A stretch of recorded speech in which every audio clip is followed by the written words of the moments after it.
जळलायच म्हणजे सगळ्यात, आणि आता शेतकऱ्याचं सगळ्याचं नुकसानी चालू आहे इथं. त्यामुळे आता अवघड आहे. ही माणूस गावला पाहिजे किंवा ह्या प्रशासनानं थोडं लक्ष दिलं पाहिजे ह्या गोष्टीवर. काहीतरी बाबा हे झालं पाहिजे. पण आता ती माणूस कसं होतं कनेरमध्येच पेटतोय ऊस, दुसरीकडे कुठं पेटत नाही ऊस.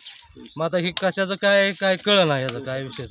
हां दिवसा पेटतोय अजून काय म्हणजे राखण केली तरी ऊसच पेटतोय. त्या कडेला राखण केलं का त्या कडेला पेटतोय ऊस.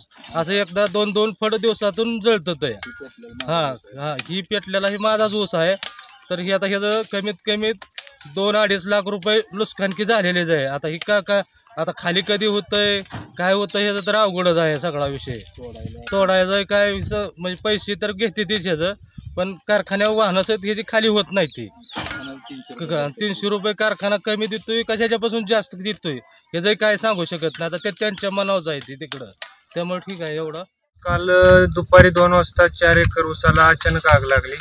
4 कोपऱ्याला 4 माणसं राखण असताना वरतं आमचा तोडा आहे, वरच्या कोपऱ्याला आमचा तोडा चालू असताना मध्येच आग लागते, अचानक आग लागते. आणि ही आता ऊस पेटलेलं ऊस आहे, याला तर बांधाय वाढ नाही, त्याच्यामुळं आम्ही दुसऱ्याच्या शेतातनं जाऊन 1,500चं वाढ एकात आणावं लागलं आम्हाला. 4 एकर ऊस आहे, त्याच्यामुळं कारखान्याच्या घेत नाहीत, कारखान्याच्या हातापाया पडावं लागते, टोळीच्या हातापाया पडावं लागते.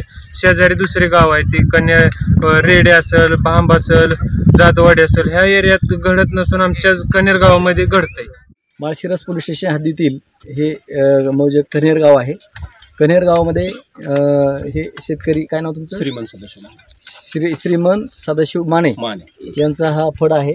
आणि हा फड त्यांचा काल 2 वाजता दुपारी पेटलेला आहे. काल त्यांनी आमच्याकडं त्याची अकस्मात जळीत नोंद झालेली आहे. तर या ठिकाणी कनेर गावच्या याच्यामध्ये आणखी बी काही फड पेटलेलं असं या ठिकाणी निदर्शनास आलेलं आहे. तर हे फड का पेटतात, कशामुळे पेटतात याबाबत तपास चालू आहे. आणि नेमकं काही टेक्निकल किंवा विजेचे शॉर्ट सर्किट किंवा कोणी बिडी सिगरेट कोणी पिते त्याच्यामुळे पेटतंय का, गावातला कोणी जाणीवपूर्वक एखादा कोणी करतोय याबाबत तपास चालू आहे.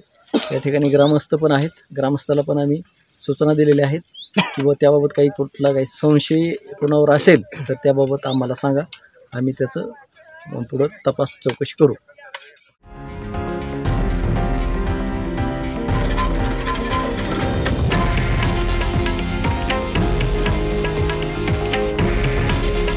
हे आहे देशातील नंबर 1 न्यूज नेटवर्क आणि आपण पाहत आहात TV9 मराठी. काळजी तुमची, हित महाराष्ट्राचं.